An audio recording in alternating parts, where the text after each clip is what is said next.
Picture this: a single map, carefully inked on parchment, held the power to reshape entire kingdoms. It was more than lines and names.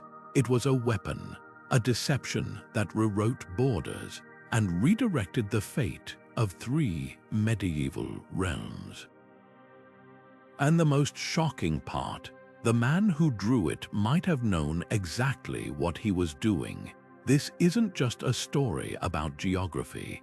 It's a tale of ambition, intrigue, and how one person's pen strokes could alter the course of history. Imagine kings and lords, their armies poised for battle, their treaties signed in good faith, all based on a map that was wrong, whether by accident or design. This cartographic blunder sent shockwaves through courts and battlefields alike. Borders shifted, alliances crumbled, and wars were fought over lands that didn't even exist as drawn. The chaos that followed wasn't just confusion, it was a masterclass in how misinformation, even centuries ago, could bend reality to its will. And at the center of it all stood the Mapmaker, a shadowy figure whose motives remain as disputed as the borders he redrew. Was it an honest mistake, a slip of the quill? Or was this a deliberate act of sabotage, a silent coup carried out with ink and parchment?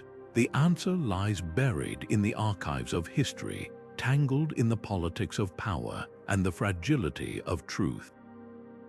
Today, we're unraveling that mystery following the trail of this infamous map, the kingdoms it misled, and the legacy of deception that still echoes in how we see the world. This is a story of how a single piece of parchment became more dangerous than any sword, and how the lines we draw on maps can shape destinies in ways no one could foresee. So settle in, because what you're about to discover might just change how you look at every map you've ever seen. In medieval Europe, a map was never just a map. It was a declaration, a threat, a royal decree etched in ink. Unlike today's satellite-perfect images, these hand-drawn charts were filled with guesswork and gaps, yet they held the weight of divine authority. Kings waved them to claim territories they'd never seen. Popes used them to bless borders as if heaven itself had drawn the lines. And warlords, they clutched these parchments like battle plans, because controlling the map meant controlling the story of who ruled what. Cartographers weren't just scribes, they were power brokers, their pens as influential as any crown or sword.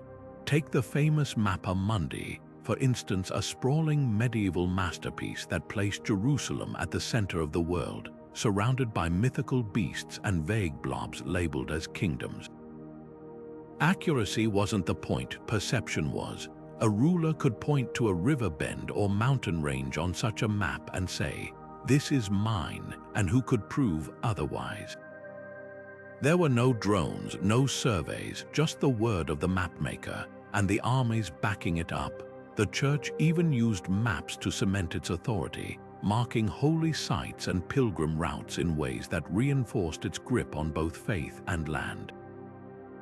Maps didn't just describe power, they created it. But this system had a fatal flaw: trust. What happened when a mapmaker got it wrong, or worse, when they lied?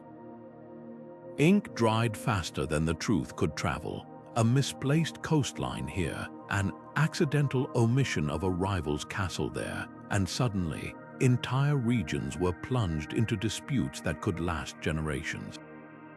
And in the shadows of these conflicts stood the cartographers themselves, some loyal, others opportunistic, a few perhaps even playing both sides. That's where our story takes a darker turn, because when one man's quill could redraw the world, the temptation to twist reality for profit or politics was all too real. The map we're about to examine didn't just misplace a town or two. It erased forests, moved rivers, and conjured phantom borders that sent 3 kingdoms into chaos. Was it fatigue, a bribe, or something far more calculated? The answer lies in the fragile dance between those who made the maps and those who used them, a dance where every step could mean war or peace, wealth or ruin. And as we'll see, the fallout from this single document would prove that in the medieval world, the most dangerous weapon wasn't always the sword. Sometimes it was the pen. The man behind the infamous map remains as elusive as the phantom borders he created. Historians have pieced together fragments of his identity, a nameless craftsman, likely trained in the scriptoriums of a monastery or employed in the court of some forgotten noble. What little we know suggests he wasn't just a scribe copying coastlines. He moved in circles where politics and geography collided. Some records hint he may have been a traveling scholar, collecting rumors and sketches from merchants and soldiers. Others argue he was a minor official, someone with just enough access to power to understand how a well-placed line could change fortunes overnight. The scarcity of records from this period makes pinning down his motives even trickier. Was he simply working with flawed information, copying errors from older maps in an era when accuracy was guesswork at best? Or did he knowingly distort reality, bending the parchment to serve someone's agenda? One theory points to the monastery's cartographers, their often mixed faith with geography, sketching mythical lands like the Garden of Eden alongside real kingdoms. If our mapmaker was one of them, his mistakes might have been pious fictions, blending faith and territory, but darker possibilities linger. Court cartographers weren't just technicians, they were tools of statecraft. A nobleman might pay handsomely to nudge a border eastward on paper, creating a pretext to claim a rival's land. A king could demand a map that erased a rebellious duke's holdings, declaring them empty and ripe for conquest. The ink dried before anyone could protest, and if the mapmaker refused, well, quills could be broken and hands silenced. Then there's the tantalizing chance this was sabotage, a deliberate act by someone with a grudge or a secret allegiance. Imagine a disgraced official, stripped of titles, seeking revenge by redrawing the world to spark chaos, or a spy from a neighboring kingdom, slipping false charts into the royal archives to weaken enemies from within. The map's errors weren't random, they clustered along contested frontiers, the very regions where three kingdoms teetered on the brink of war. Coincidence? Unlikely. What's certain is this: the mapmaker's work didn't just mislead, it weaponized ignorance. Kings marched armies based on his lines, treaties were signed over his imagined rivers. And by the time anyone realized the truth, it was too late. The parchment had become reality, and the borders of three kingdoms were forever scarred by strokes of ink that might have been anything but innocent. The kingdom of Loria was the first to stake its fate on the mapmaker's flawed parchment. King Aldrich, a ruler more accustomed to swordplay than scrolls, unfurled the chart in his war council with triumphant certainty.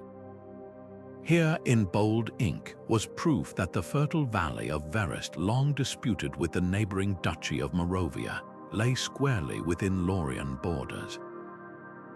The map showed the river Sylvan bending west, a natural boundary that placed Verest's wheat fields and silver mines firmly under Aldrich's crown. There was just one problem: the river had never bent that way. Moravian scouts patrolling the real riverbanks were baffled when Lorian troops marched into the valley under banners of righteous reclamation. The Duke's envoys arrived with older maps, parchments faded but precise, showing the Sylvan's true course. Aldrich dismissed them as forgeries. Why would he doubt his royal cartographers? The conflict that followed was less a war than a tragic farce, two armies clashing over a border that existed only on paper. By the time Aldrich's knights reached the actual river, they found Moravian fortifications built on high ground. Their own supply lines stretched thin across non-existent roads. The battles were bloody, the treaties hasty, And when the dust settled, Loria had not only lost Verest but ceded additional lands in reparations. The king's reputation never recovered.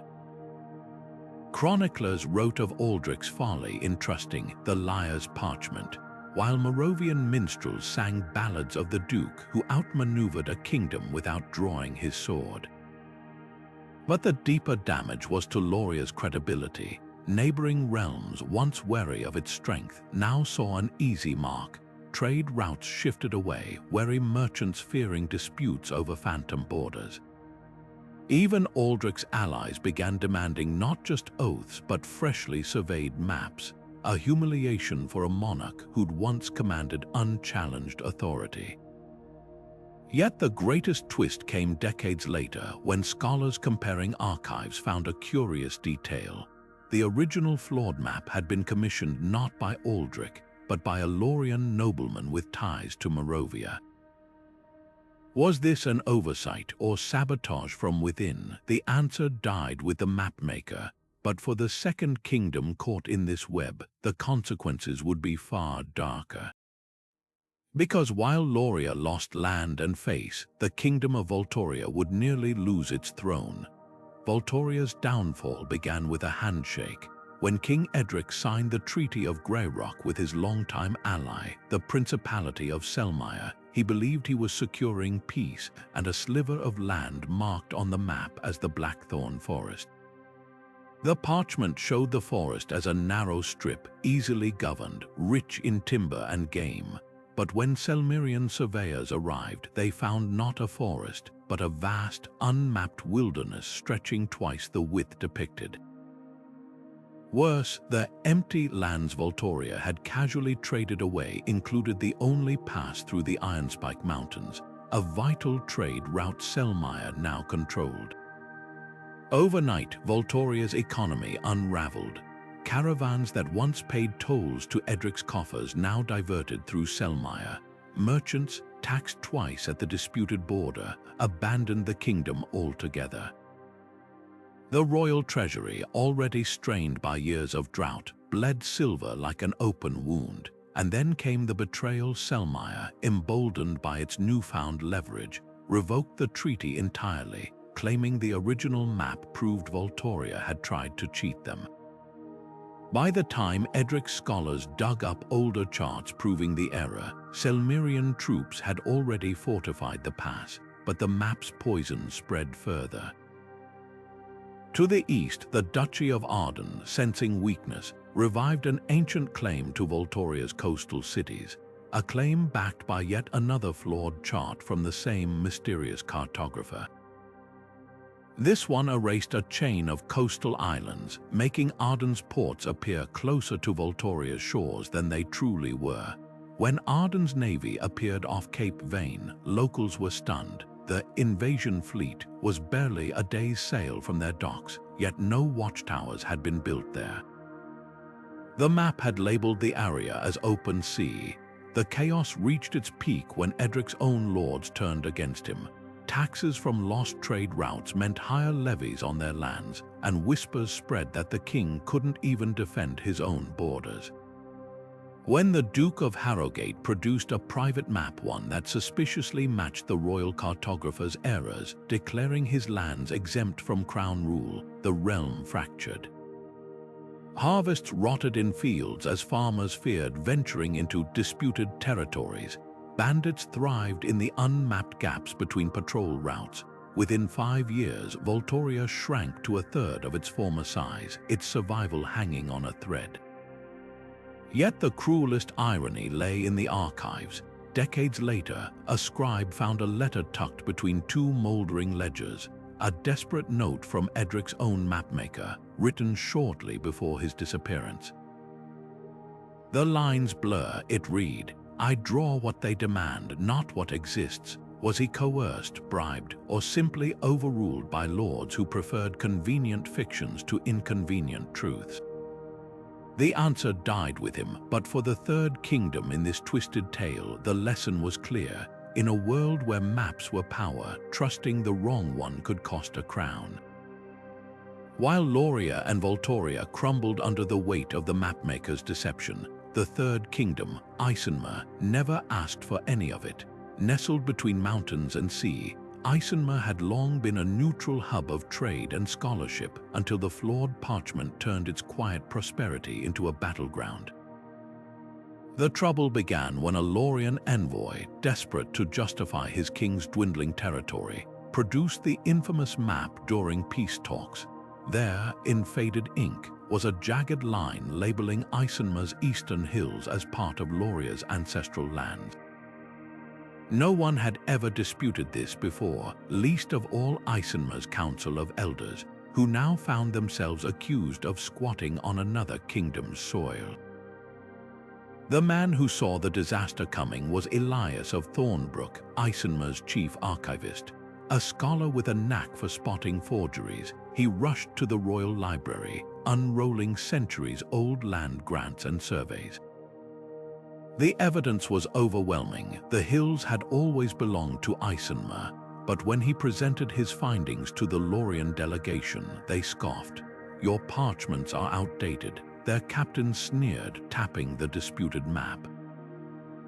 This is the king's truth. Overnight, Eisenmer's neutrality shattered.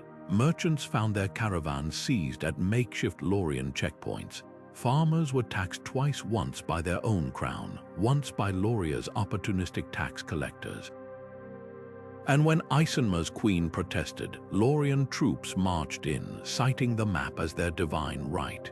Elias became a fugitive in his own land, smuggling corrected maps to sympathetic lords and foreign courts. One night, under candlelight, he penned a desperate plea to the papal legate, detailing how a single cartographer's error had ignited a tinderbox. "They wage wars over shadows," he wrote. But the letter never reached Rome. Intercepted by Lorian agents, it was burned alongside Elias's reputation, his name recast as that of a traitor fabricating evidence. By the time Eisenmer's allies mobilized, the damage was done. The kingdom's eastern territories were carved up, its trade routes diverted, and its hard-won peace reduced to a cautionary tale about the cost of trusting ink over truth. The ripple effect stretched far beyond borders. In monasteries across Europe, scribes began annotating their maps with warnings. "Here be dragons," or worse, the lies of men. Courts demanded sworn oaths from cartographers, binding them to accuracy under penalty of exile. Yet the most enduring legacy was a shift in how power was wielded. Kings now understood that controlling the map meant controlling reality itself.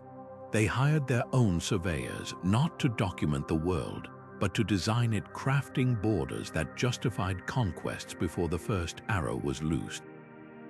The mapmaker's deception hadn't just misled 3 kingdoms, it had revealed a terrifying truth, that in the hands of the ambitious, even the most innocent line on parchment could become a weapon. And once drawn, some borders, however false, could never be fully erased. The flawed map that plunged 3 kingdoms into chaos wasn't just wrong, it was wrong in ways that defied simple explanation. Take the river Sylvan, for instance. On accurate charts from the era, it curved gently eastward, a natural boundary between Loria and Moravia, but the infamous version twisted it sharply west, as if the water itself had changed course overnight. This wasn't a minor discrepancy, it was a wholesale reinvention of geography. Then there were the Blackthorn Forest's borders, ballooned to twice their true size, and the vanished islands off Voltoria's coast erased so completely you'd think they'd sunk beneath the waves. These weren't the honest mistakes of a tired scribe. They were distortions with consequences, each one favoring someone's agenda. How could such glaring errors happen? In an age without satellites or standardized surveys, mapmakers relied on patchwork sources, travelers' tales, merchant sketches, and most dangerously, older maps. Like a game of medieval telephone, each copy introduced new flaws. A river might shift slightly in one version, then dramatically in the next, but the sheer scale of the discrepancies here suggests something darker. Compare this map to the meticulous work of Brother Thomas of Cluny, a monk who walked every mile of his charts, and the differences leap out. Where Thomas noted uncertainties with dotted lines and question marks, our mapmaker drew with unwavering confidence, his ink declaring absolutes where none existed. The debate over intent hinges on three clues. First, the errors clustered along contested borders, precisely the regions where kings and dukes jockeyed for advantage. Second, the mapmaker had access to better sources. Archives show he'd copied details correctly elsewhere, making his mistakes suspiciously selective. And third, the parchment bore the seal of a Lorian nobleman later caught bribing surveyors. Coincidence? Unlikely. Yet without a confession, we're left weighing two possibilities: a craftsman pressured to distort his work, or an opportunist selling his pen to the highest bidder. What's undeniable is the pattern: rivers bent toward wealth, forests expanded over mineral-rich land, neutral territories suddenly appeared ripe for conquest. Whether by design or delusion, this map didn't just reflect the world, it tried to remake it, and in that ambition, it exposed a truth more unsettling than any error: that in the hands of the powerful, even geography could be rewritten. The question still haunts historians centuries later: was this cartographic catastrophe a simple mistake, or something far more sinister? Scholars remain sharply divided. One camp points to the brutal realities of medieval mapmaking. Without satellites or standardized surveys, cartographers relied on second-hand accounts, patchy descriptions from travelers, and outdated charts. Rivers changed course, forests grew or burned, and entire villages could vanish between one map and the next. In this light, our mysterious mapmaker might have been just another overworked scribe, piecing together fragments of a world he'd never seen, unaware his errors would spark wars. After all, even the famed Hereford mapper Mundy placed mythical beasts alongside real cities, proof that medieval maps blended fact and fiction as a matter of course. But others see a darker pattern. The mistakes weren't random, they clustered precisely where they'd cause maximum chaos. The misplaced River Sylvan gave Loria a claim to Moravia's richest valley. The expanded Blackthorn Forest handed Selmayr a strategic mountain pass, and the vanished islands left Voltoria's coast defenseless. Coincidence strains credulity when every error benefited someone powerful. Historical records fuel these suspicions. In the Venetian archives, there's a 12th century contract paying a cartographer to adjust a rival republic's coastline. Spanish scrolls detail how a disgraced nobleman paid to have his enemy's castle omitted from royal charts, rendering it officially non-existent. If mapmakers could be bribed then, why not ours? Then there's the question of patronage. Maps this detailed weren't scribbled in isolation. They required expensive parchment, rare inks, and critically approval from whoever commissioned them.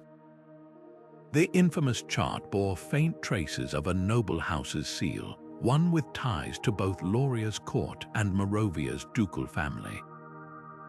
Were they playing both sides, or did someone pay the mapmaker to light a fuse between kingdoms, knowing the chaos would weaken them all? The debate may never be settled, but one thing's certain: whether by accident or design, this map didn't just reflect the world, it changed it. And as we'll see next, the fallout didn't stop at borders. Like ripples from a stone tossed into a pond, the deception spread further than anyone could have imagined, twisting trade, toppling alliances, and proving that in geopolitics, sometimes the most dangerous battles are fought not with swords, but with ink. Like wildfire in dry grass, the flawed map's influence spread far beyond the three doomed kingdoms. Merchants fleeing the chaos carried copies in their saddlebags, trading them as curiosities in distant markets. Monastic scribes, unaware of the errors, dutifully replicated them into illuminated atlases.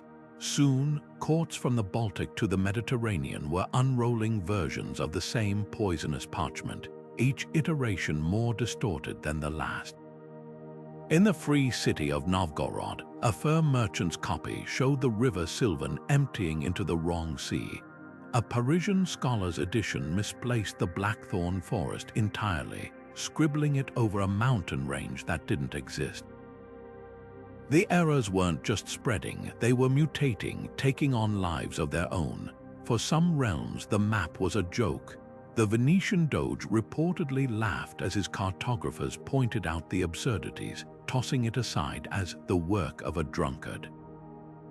But others saw opportunity. The Grand Duke of Muscovy, ever eager to undermine his rivals, quietly circulated copies where the errors exaggerated Scandinavian claims on Hanseatic ports, a perfect pretext to protect trade routes. In Castile, a clever count used a doctored version to argue his neighbor's vineyards lay on ancestral lands, sparking a feud that lasted generations. The map had become a weapon anyone could wield, no matter how far from the original conflict. Then came the Church's intervention. As disputes over the false borders reached a fever pitch, Pope Innocent IV summoned a council of bishops and scholars to untangle the mess. Their verdict was damning. The map was a vessel of discord, its errors too consistent to be accidental. Yet the Holy See's response was less about justice than control.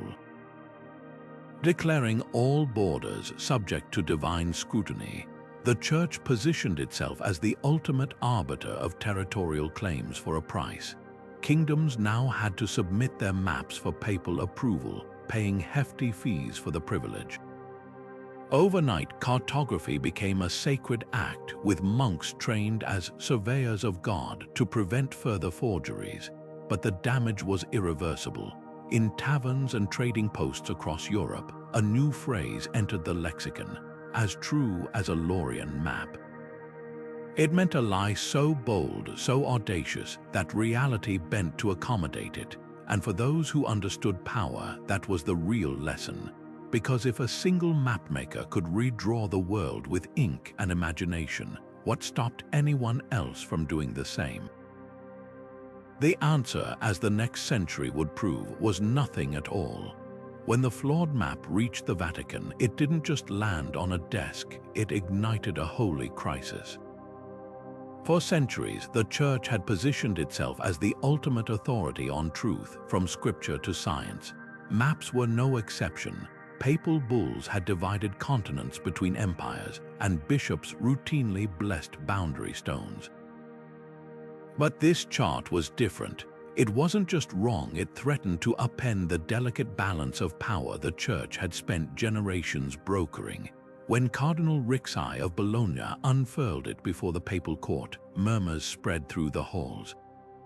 "A map that moves rivers," one cleric whispered, "is a map that moves souls." The debate that followed split the Vatican down the middle. Traditionalists, led by the aging Bishop of Mainz, argued the map was irrelevant. Kingdoms rose and fell, but God's earthly kingdom was eternal. "Let the princes quarrel over lines in the dirt," he thundered. "Our concern is the salvation of men." But reformist friars, many trained in the new universities, saw disaster brewing. Brother Leo of Padua, a scholar who'd walked the very valleys the map mislabeled, brandished older parchments from monastery libraries. "If we bless this falsehood," he warned, "we make the Church a liar by proxy." The tension was palpable. To endorse the map risked undermining papal authority, but to reject it openly might alienate the kings who'd already staked their claims on its ink. Then came the turning point: a letter from Queen Elena of Eisenmer, smuggled past Lorian spies by a disguised friar. In trembling script, she described villages burned over, fields that exist only on parchment, and priests forced to bless borders they knew were fiction.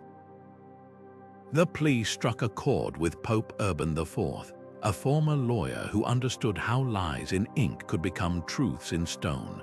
Within weeks, he issued the Decree Veritas Terrae, ordering all maps used in disputes to be verified by a council of monastic surveyors. It was a revolutionary idea, geography as a sacred science where truth served God as much as Scripture did. Yet the decree had an unintended consequence. Kings now raced to have their maps blessed first, bribing monasteries to fast-track approvals. In Cluny, a scribe was caught adding phantom rivers to a duke's charter after a chest of silver appeared in the scriptorium. Meanwhile, the original flawed map, now condemned by Rome, became a black market commodity copies traded in back alleys by nobles who needed evidence for fresh claims. The Church's solution had unwittingly turned cartography into a holy arms race where salvation and sovereignty were bought with the same gold. For ordinary believers, the fallout was agonizing. In the village of Sainte Marie, nestled in the real river Sylvan's Bend, farmers awoke to find both Loria and Moravia demanding tithes, each citing different church-approved maps. The local priest, torn between fealty to Rome and his starving flock, famously nailed both parchments to the church door and declared, "Let God sort out the borders." It was a sentiment echoed across the continent as faith in maps and the institutions that sanctified them crumbled like old parchment. The church had tried to be the arbiter of truth, but in the gap between ink and earth, even divine authority couldn't mend what one mapmaker had broken. And then there were those who saw opportunity in the chaos, like the wandering friar who sold absolution maps to villagers, promising papal protection from any kingdom's claim. Or the Venetian printer who mass-produced neutral charts with borders conveniently faded ready to be inked in by the highest bidder. The mapmaker's original sin wasn't just his errors, it was exposing how fragile truth became when power hungered for convenient fictions. And as the next chapter of this saga would show, once that genie was out of the bottle, not even the word of God could stuff it back in. While kings and bishops argued over borders, the true weight of the mapmaker's deception fell on those who'd never even seen his work. The farmers, the cobblers, the mothers rocking children in cottages that suddenly, inexplicably, belonged to someone else. Take the village of Briar's Hollow, nestled along what everyone knew was the Lorian side of the river Sylvan. For generations, its people paid taxes to King Aldrich's collectors, celebrated his feast days, and sent their sons to serve in his armies. Then one autumn morning, Moravian soldiers rode in with pikes and parchment, declaring the village theirs. The proof, a map none of the villagers could read, drawn by a man none of them had met. Overnight, their loaves were taxed twice, once by the king they'd always known, once by the duke who now claimed them, refuse, and their mill was burned. Complain, and their tongues were cut out. Merchants faced a different nightmare. Marcus the Spicer, a trader who'd traveled the Amber Road for 20 years without incident, found himself shackled in a Selmyrian dungeon for smuggling, crossing a border that hadn't existed on any map in his lifetime. The guards showed him their chart, its fresh ink glistening. "See this line," they sneered. "Your wagon was 3 leagues into our territory. Never mind that the road had always run straight, or that the oak tree marking the old boundary still bore his grandfather's initials." The new map erased them all. Marcus's wife sold their home to pay his ransom, only for him to return and find their shop seized by Voltorian officials. Another correction in a war of ever-shifting lines. The cruelty of these distortions lay in their randomness. A vineyard might be split in two, its grapes taxed by rival lords. A shepherd could wake to find his grazing lands declared a royal forest, his flock confiscated for trespassing. In the port town of Harren's Watch, fishermen were hanged for sailing into a bay that maps had suddenly moved inland. The absurdity bred desperation. Some villagers took to hiding their dead rather than report them to new overlords, fearing fresh burial taxes. Others painted their roofs in secret colors, signaling loyalty to whichever army marched through that week. Yet the most heartbreaking rebellions were the quietest. In the high valleys of Eisenmer, elders began teaching children two sets of landmarks, the real ones they'd known for centuries, and the false ones scribbled on the maps that now ruled them. They whispered the truth at hearthsides, passing down geographies of memory in defiance of ink and iron, because they understood something the mapmaker and his patrons never had, that rivers might bend on parchment, but in the earth they flowed as they always had. And no matter how many borders were redrawn, the wheat still grew where it was planted, the sheep still grazed where the grass was green, and the stars still guided travelers home, unchanged by the lies of men. This was the cartographer's darkest legacy, not just the wars or the shattered treaties, but the way his quill had severed people from their own land. And as we'll see, the very technology that made such errors possible, the fragile art of medieval mapmaking, was about to face a reckoning of its own. To craft a medieval map was to wrestle with the unknown. Unlike today's precision, where satellites chart every inch of land in real time, these cartographers worked blind, stitching together fragments of a world they'd never seen. Imagine a monk hunched over parchment in a drafty scriptorium, quill in hand, relying on a merchant's drunken account of a coastline or a soldier's half-remembered march through a mountain pass. Distances were guesses scribbled as 3 days' ride or as far as a strong arrow flies. Rivers might widen or vanish based on whether the traveler describing them had crossed in spring floods or summer drought. And when the stories ran dry, that's where imagination took over. The Hereford Mappa Mundi, a sprawling 13th century masterpiece, reveals just how much myth filled the gaps. Jerusalem sits at its center, ringed by biblical scenes and fantastical creatures, dragons prowling the edges, the Garden of Eden floating somewhere east. Real cities jostle for space with the Tower of Babel and the land of the Amazons. To modern eyes, it's a mix of geography and legend, but to its maker, this was truth. Without first-hand knowledge, how could he separate fact from travelers' tall tales? A sailor's story of mermaids became as valid as a king's decree on borders. Scale was another guessing game. Unlike modern maps with uniform grids, medieval charts warped space to suit their purpose.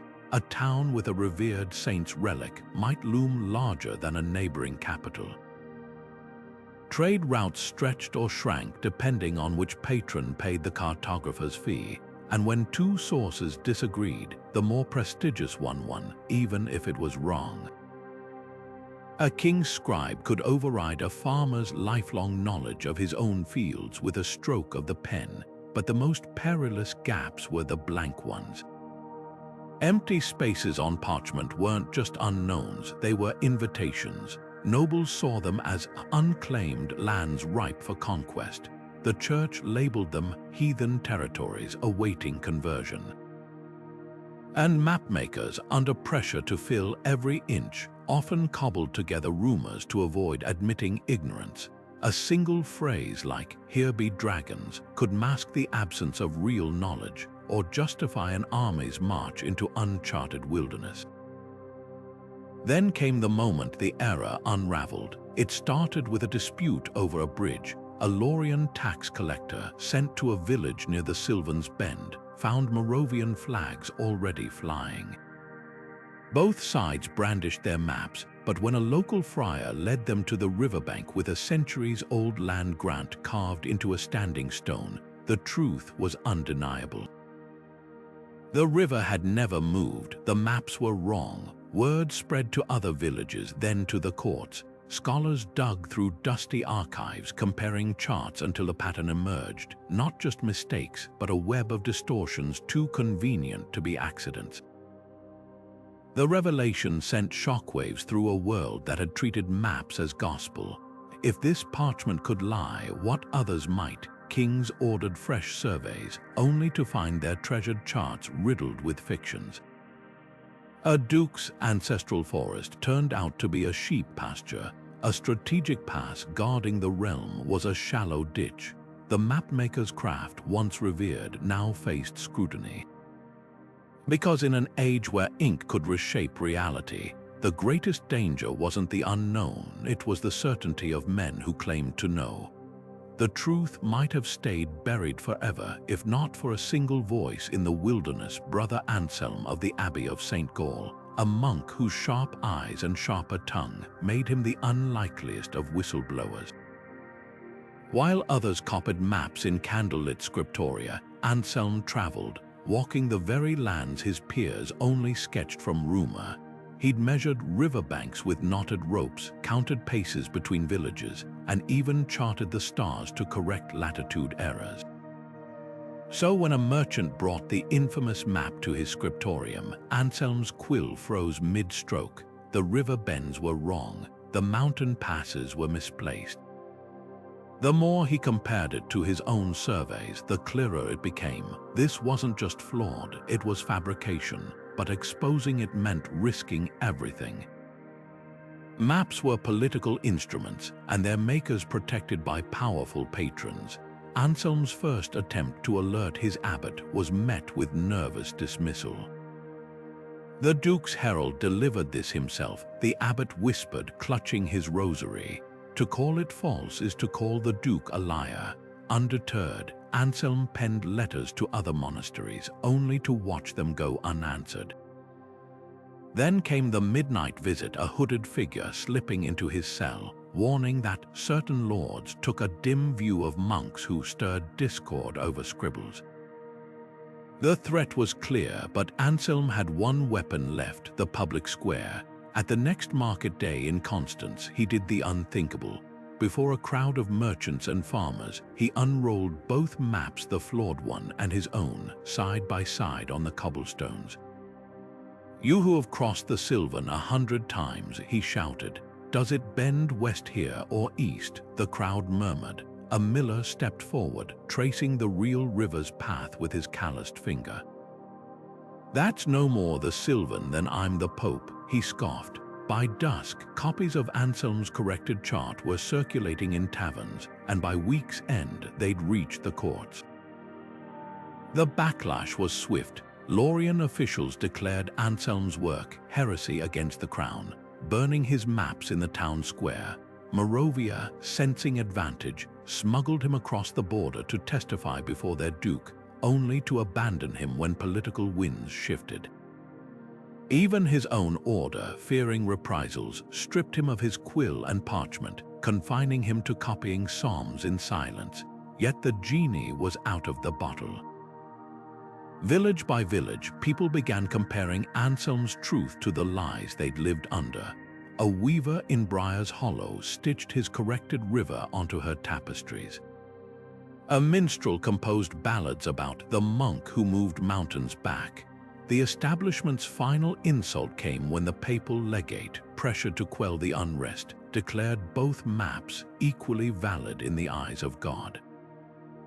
Anselm, now a frail old man, was paraded before the bishops to recant. Instead, he laid a single parchment at their feet, a child's drawing of the river, labeled in shaky letters, "This is home." He died soon after, but his corrections lived on, copied secretly by scribes who'd grown weary of lies. Because in the end, the real threat wasn't just a flawed map, it was the courage of those who dared to redraw it. Undoing the damage of the false map proved far harder than creating it. Kings who'd built their legacies on phantom borders weren't about to surrender territory to mere facts. When scholars like Brother Anselm presented their corrected charts, the backlash was swift and brutal. Lorian officials confiscated the revised maps, calling them treasonous fictions, while Moravian dukes insisted their ancestors had fought and bled for these lines. Even neutral monasteries, pressured by noble patrons, locked away the truth in their deepest vaults.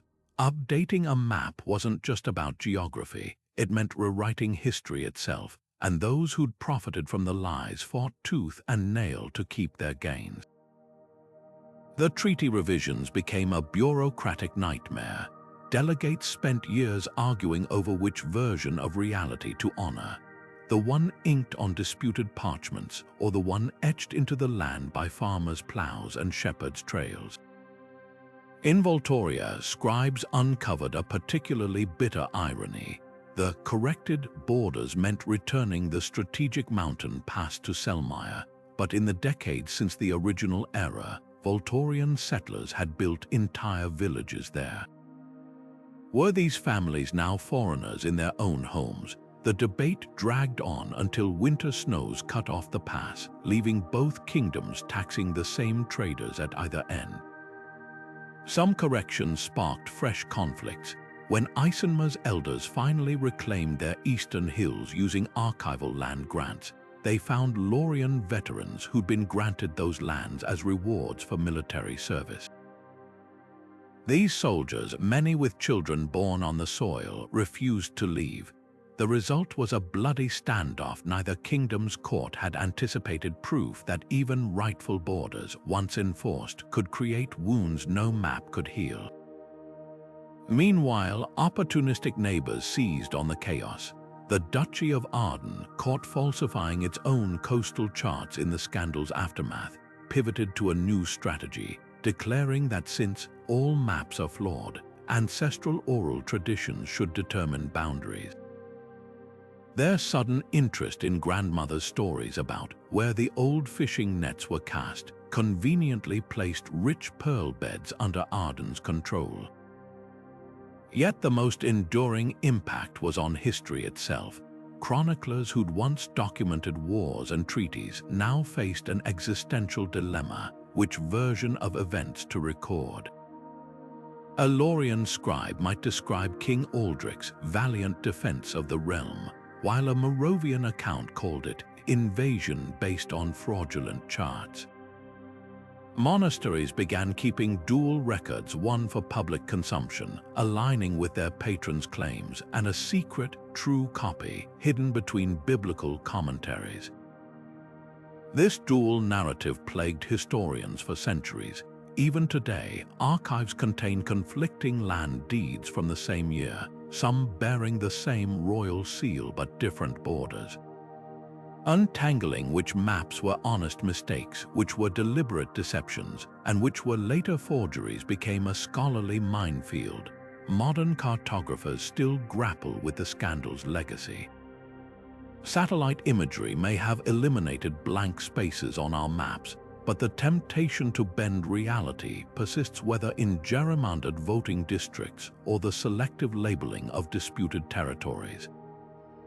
The medieval mapmaker's greatest lesson wasn't about ink and parchment. It was about the human hunger to shape truth to power. And as long as borders exist, someone will always be redrawing them, not with quills this time, but with pixels and propaganda. The tools change, the game remains the same. Centuries later, the infamous map still haunts historians, not as a relic, but as a mirror. Some dismiss it as a medieval oddity, a product of an age when superstition and guesswork passed for science. But others see it as something far more revealing, a blueprint for how power manipulates truth, a lesson that feels unnervingly modern. Dr. Elissa Marquez, a cartographic historian at Oxford, describes it as the first viral disinformation campaign, a lie that spread not through algorithms, but through the unchecked authority of parchment and seal. What makes the map so fascinating to scholars isn't just its errors, but how eagerly they were embraced. Kings and popes didn't question it because it told them what they wanted to hear, that their ambitions were justified by geography itself.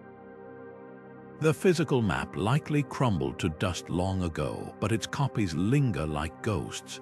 The Vatican archives hold a 12th century codex with a suspiciously similar river bend, annotated by a later scribe.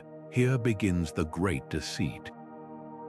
A merchant's ledger in Bruges contains a fragment used as scrap paper, its inked borders faded but still visible beneath grocery lists. Most chillingly, a 1980s survey of a Swedish monastery turned up a previously unknown copy, folded inside a Bible as if hidden. When researchers compared it to modern satellite images, the discrepancies were startling. The same river still bent the wrong way, the same valleys misplaced. Centuries of progress and the lie endured, yet the map's true legacy lies beyond archives. It's become a case study in how easily reality can be redrawn by those in power. Professor Henrik Voss points to 19th century colonial maps that labeled Africa's interior as empty, erasing kingdoms to justify land grabs. He draws a direct line to medieval Europe, where terra incognita on a map became an invitation to conquest. Even today, the tactics feel familiar. Satellite images doctored to hide military bases, borders shifted on digital maps during geopolitical disputes. The tools have changed, but the game remains eerily the same. Control the map and you control the story. Perhaps the most haunting parallel is how hard it is to undo such lies. Just as medieval villagers found their homes suddenly foreign under new borders, modern families wake to discover their villages annexed overnight on government websites. The difference: today's misinformation spreads at the speed of light, leaving even less time to protest before the ink or the pixels dry. Historians now pore over the map not just to understand the past, but to decode our present. Because if a quill and parchment could rewrite 3 kingdoms, what might a keyboard and a viral post do? The parchment may have faded, but its warning burns brighter than ever. Believe a map too blindly, and you might just lose your way.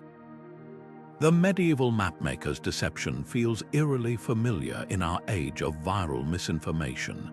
Just as kings once waved flawed parchments to justify invasions, modern leaders weaponize doctored images and deepfakes to rally support. The tactics haven't changed, only the tools have. Back then, a single inked river could spark a war. Today, a manipulated video might ignite riots halfway across the globe. Both eras share a dangerous truth. When those in power control the narrative, reality becomes flexible. Consider how authority shaped perception in both cases. Medieval cartographers worked under the watchful eyes of patron kings who needed borders to fit their ambitions. Today, algorithms amplify content that serves corporate or political agendas, pushing sensational lies over dull truths. The church's seal on a map lent it divine authority. Now, a blue checkmark or a verified badge can make a post seem infallible. The result is the same. People believe not what they see, but what they're told to see. Yet there's a crucial difference. The medieval map's lies took years, even generations, to unravel. Brother Anselm's corrections crawled from village to village on foot. Today, misinformation spreads at the speed of light, but so does the truth. Fact-checkers debunk fake claims within hours, and satellite images expose border disputes with pixel-perfect precision. The irony: we're drowning in data yet starved for clarity. The mapmaker's world suffered from too little information. Ours suffers from too much, with no easy way to sift gold from garbage. This is where critical thinking becomes armor. Just as medieval farmers knew their rivers didn't match the king's parchment, we can learn to spot discrepancies in the stories we're fed. Ask who benefits from a claim, trace a rumor back to its source, question why certain facts appear suddenly during elections or wars. The mapmaker's victims had no concept of media literacy, but we do. The tools to prevent such disasters existed even then, buried in overlooked corners. Monastic libraries held accurate surveys, merchants carried first-hand knowledge. What was missing was a system to elevate those truths over the noise of power. Today, we have that system, or could. Open source mapping, blockchain verification, and AI that flags inconsistencies offer ways to stitch reality back together. But technology alone won't save us. It takes something far older, the courage to doubt, to question, and sometimes, like Brother Anselm, to unroll a rival map in the public square and say, "This doesn't match the world I know." The stakes are just as high now as they were then, because whether drawn in ink or pixels, the lines we believe in still shape the wars we fight, the leaders we follow, and the futures we inherit. Could a single mapmaker still plunge nations into chaos today? The short answer, not likely, but the reasons why reveal just how far we've come. Imagine our medieval cartographer, quill in hand, suddenly handed a modern GPS device. His jaw would drop at the precision, satellites orbiting overhead, capturing every contour of the land in real time, while algorithms cross-check his work against centuries of accumulated data. The river bends he once guessed at are now measured down to the centimeter. The unknown territories that invited creative flourishes, they've been photographed, scanned, and logged by drones, planes, and hikers with smartphones. Modern cartography isn't just accurate, it's a system designed to make deception nearly impossible. Take satellite imaging, the first line of defense against geographic fiction. Services like Google Earth don't just show us streets, they stitch together petabytes of data updated daily, from infrared scans of forest growth to tidal shifts along coastlines. When a government today claims a new border, open-source platforms like OpenStreetMap can fact-check it against satellite feeds in hours. Even underground features aren't safe from scrutiny. LiDAR technology peels back jungle canopies to reveal ancient cities, while sonar maps ocean floors with laser precision. The medieval mapmaker's greatest weapon, the monopoly on information, has been shattered by a global network of eyes in the sky. Then there's digital verification. Blockchain-based land registries now timestamp every boundary change, creating an unbroken chain of custody for borders. In Sweden, property disputes have plummeted since adopting a system where deeds are cryptographically linked to drone-surveyed maps. Crowdsourcing adds another layer of security. When Apple Maps mislabeled a small town's lake in 2019, local users flagged the error within minutes, and it was fixed by sundown. Compare that to the decades it took Brother Anselm to correct his river, and the progress is staggering. Yet for all our tech, one medieval problem lingers: human bias. Modern maps might be precise, but they're not neutral. A highway looping around a wealthy neighborhood or a disputed border labeled differently on competing platforms, these choices reflect power, not just geography. In 2017, China's state-run maps began showing Taiwan in a custom font, subtly reinforcing territorial claims. Apps like Waze have been accused of digital redlining, steering traffic away from low-income areas as if they were hazards. Even the colors we assign to maps carry weight. National Geographic's decision to use blue for glaciers, for instance, primes us to see melting ice as disappearing rather than retreating. The irony: we've traded parchment for pixels, but the question remains: who gets to decide what the map shows? Satellite images might be objective, but the labels we layer over them rarely are. That's where the real safeguard lies, not in eliminating bias, but in democratizing the tools to challenge it. Today, a farmer in Kenya can geotag a disputed water source, a student in Brazil can map endangered rainforests, and historians can overlay medieval charts onto digital landscapes to expose ancient distortions. The mapmaker's pen has been replaced by something far more powerful: the collective voice of everyone who refuses to let their truth be erased. So no, a lone cartographer couldn't redraw the world today, but that's not the lesson we should take. The deeper revelation is that accuracy alone was never enough. What really protects us isn't just satellites or algorithms, but the refusal to let any single hand hold the pen. Because when maps belong to everyone, the only borders that shift are the ones that never really existed. The quill that draws a border holds more power than the sword that defends it, a truth as old as mapmaking itself. But who decides where that quill moves? For medieval cartographers, the answer was simple: survival. Their work depended on noble patrons, and those patrons rarely paid for inconvenient truths. A map that showed a rival's castle too close or a king's lands too small wasn't just inaccurate, it was career-ending. Yet even then, whispers of conscience lingered. Brother Thomas of Cluny, a 12th-century monk, famously scribbled in the margin of one disputed chart, "I draw what I see, not what they wish seen." His defiance cost him his scriptorium post, but his words became a quiet rallying cry for scribes who knew their parchments could spark wars. Fast forward to today, and the stakes feel both higher and murkier. Modern cartographers aren't shackled to feudal lords, but they're hardly free from pressure. Governments still commission maps with strategic omissions. Think disputed borders left blurry or military bases scrubbed from public view. Corporations pay top dollar for optimized navigation, apps that steer traffic toward paying advertisers.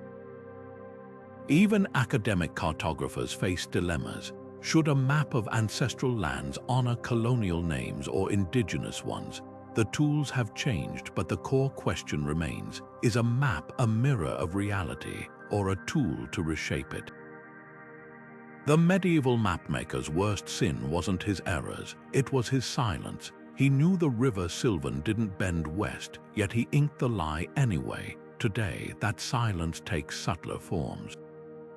When a tech giant's algorithm labels a contested territory as part of one nation, is it neutrality or tacit endorsement?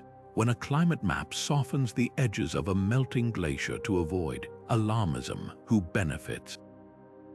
The irony is crushing. In an age of satellites, we've never had more truth at our fingertips, yet never more ways to bend it. Cultural memory still bears the scars of those medieval deceptions. In Croatia, folk songs still warn against Lorian maps, symbols of trust betrayed.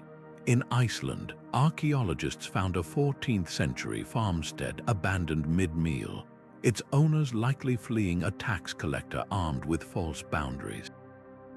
These aren't just historical footnotes, they're cautionary tales, because when maps lie, ordinary people pay the price, then in burned villages, now in gerrymandered voting districts or pipelines routed through sacred land.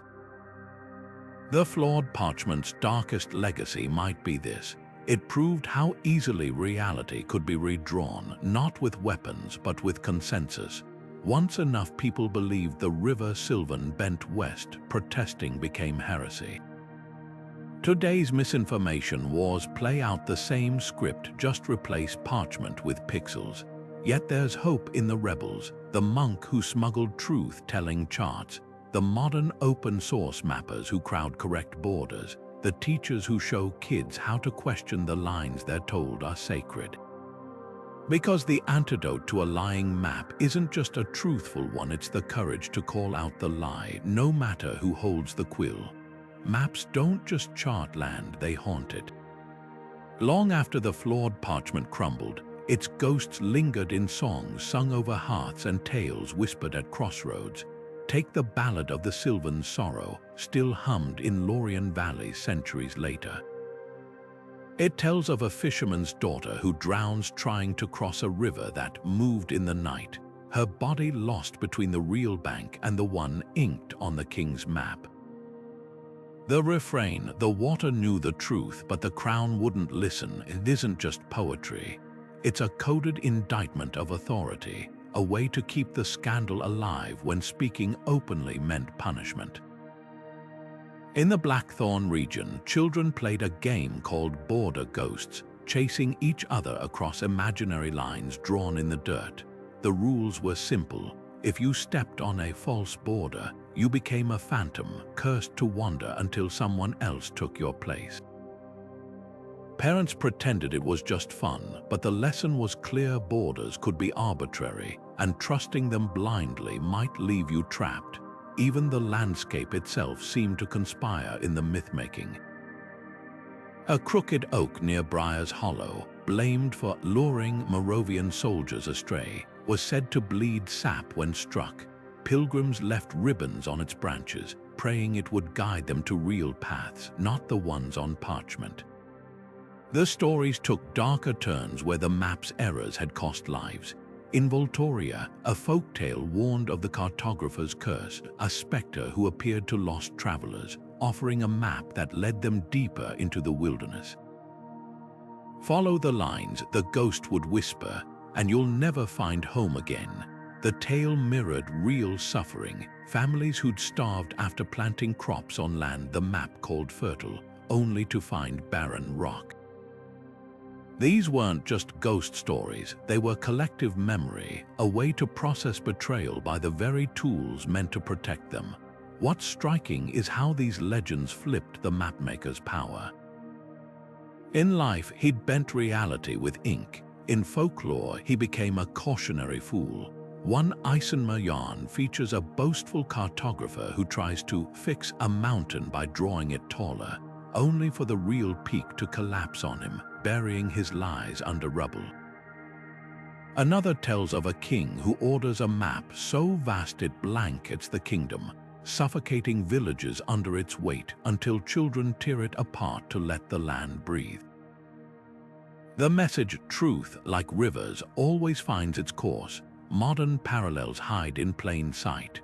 When a viral post mislabels a city's danger zones or a doctored image sparks panic, we're reliving the Sylvan sorrow, choosing ink over instinct. But there's hope in how those old tales ended.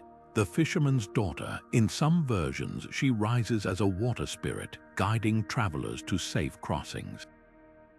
The border ghost game, it taught kids to question lines drawn by strangers. The lesson isn't that maps lie, it's that we must never outsource our curiosity to them.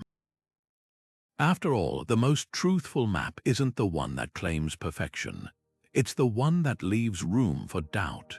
The story of the medieval mapmaker isn't just a dusty relic, it's a flashing warning light for our own age. At its core, this scandal reveals how fragile truth becomes when those in control of information bend it to their will. A single flawed parchment didn't just mislead 3 kingdoms, it exposed a timeless vulnerability that humans will believe almost anything if it's presented with enough authority. Kings trusted the map because it carried the weight of royal seals and monastic script. Today, we face the same trap: doctored images shared by verified accounts, deep fakes endorsed by public figures, and algorithms that amplify lies faster than fact-checkers can debunk them.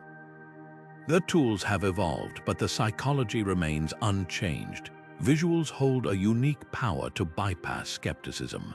Just as medieval lords pointed to inked rivers and declared, "This is fact," modern misinformation often thrives on compelling imagery: a photoshopped protest crowd, a misleading graph, a viral video stripped of context. Our brains are wired to trust what we see, a weakness both the medieval mapmaker and today's bad actors exploit ruthlessly. The difference, while his deception took years to unravel, ours can circle the globe in minutes, leaving chaos in its wake before the truth even laces its boots. Yet the most chilling parallel lies in the consequences. Borders drawn in error or malice didn't just spark wars, they erased entire communities from history. Villages taxed into oblivion, families torn apart by imaginary lines, cultures diluted under imposed identities. Fast forward to today, and the stakes are eerily similar. Gerrymandered voting districts silence voices.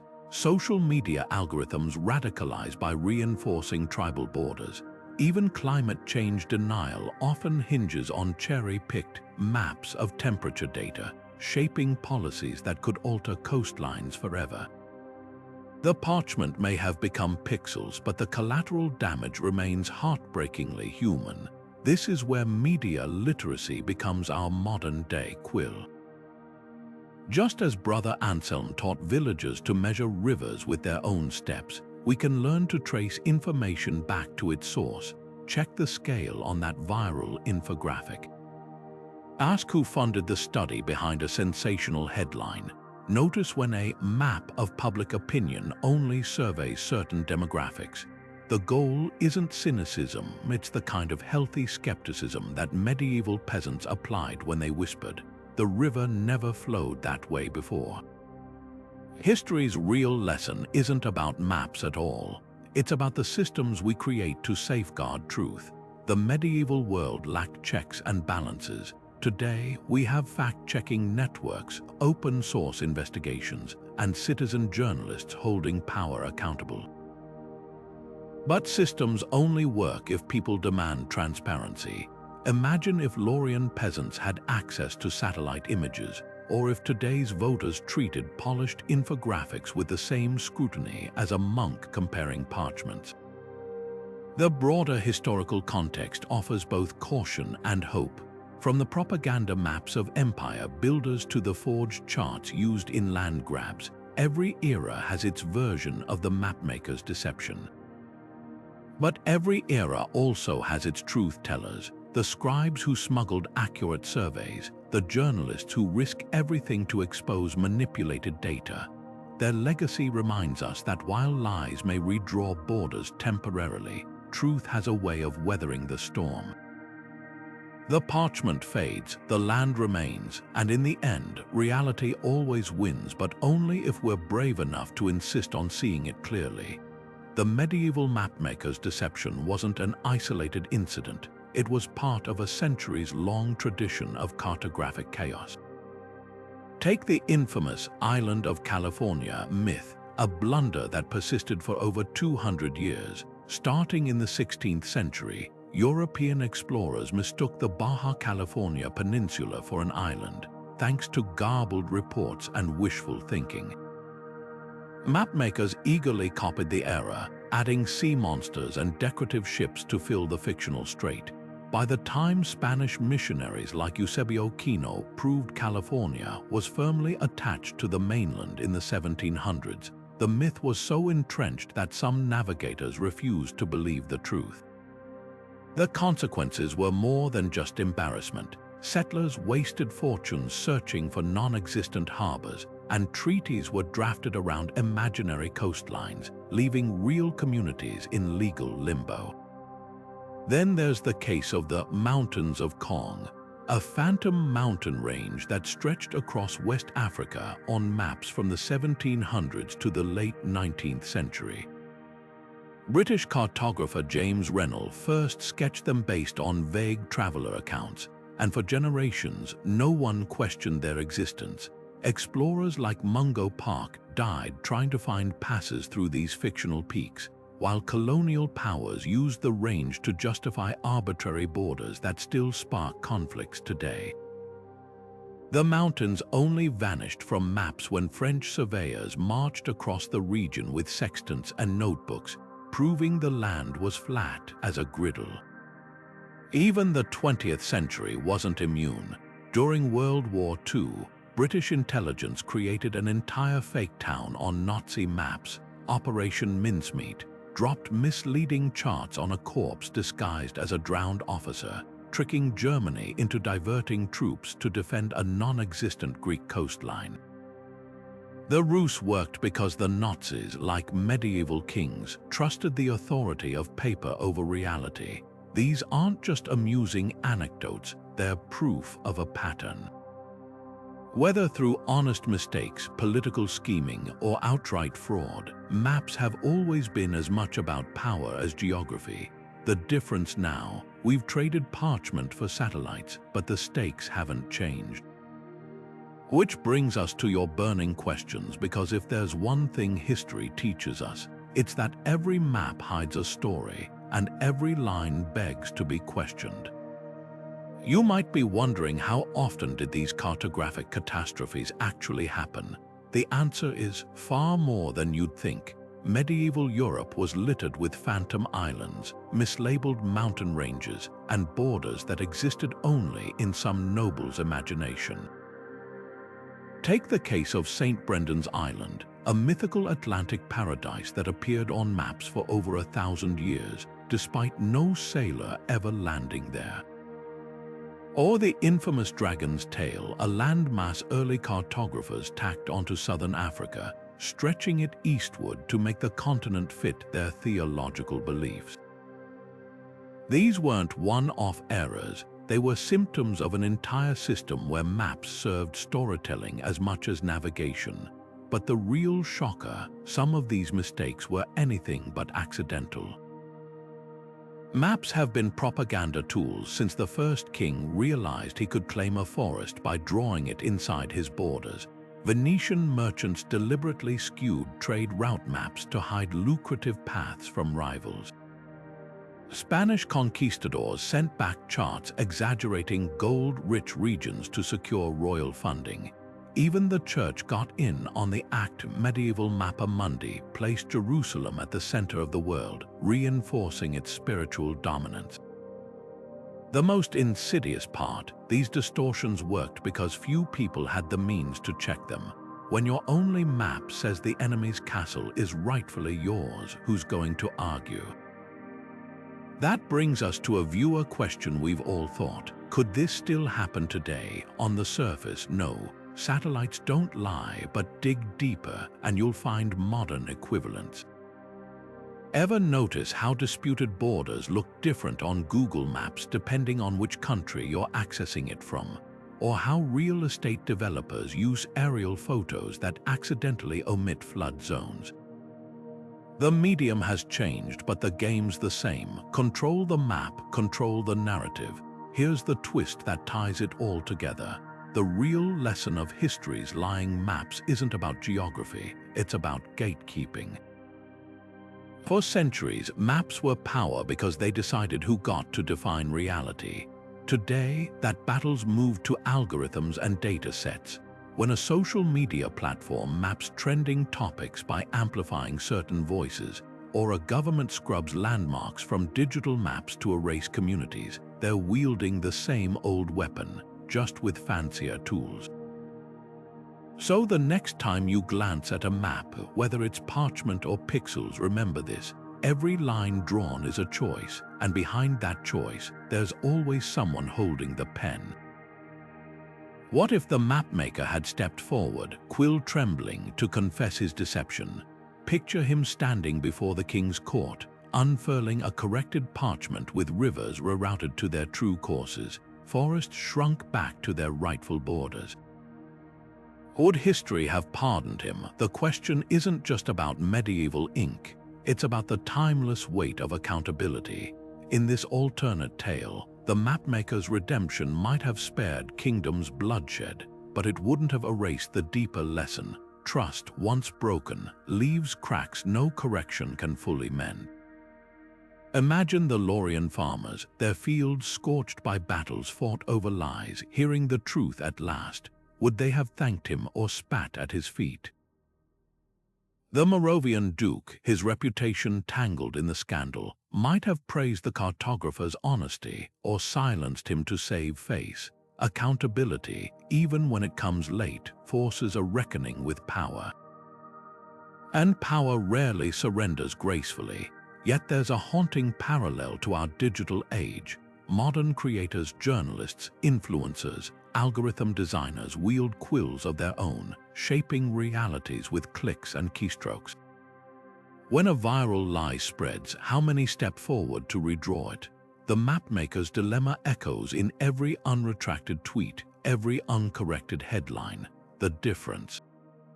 Medieval errors took generations to unravel. Today's can be debunked in minutes if someone chooses to. The moral here isn't just about fixing mistakes. It's about who bears the cost of making them. The mapmaker's fictional confession would have saved lives, but it wouldn't have restored the villages already burned, the treaties already broken. Likewise, a modern influencer's apology doesn't unspread hate. Just as a tech giant's algorithm tweak doesn't unradicalize minds, accountability isn't a single act, it's a system, one that demands more than late-stage corrections. It requires designing maps, whether of parchment or data, that resist manipulation from the start. Perhaps the mapmaker's true redemption would have been refusing to draw the lie in the first place. That's the challenge for today's information cartographers, to wield their tools not just accurately, but ethically, because while ink fades and pixels refresh, the borders we etch into minds, true or false, outlast us all.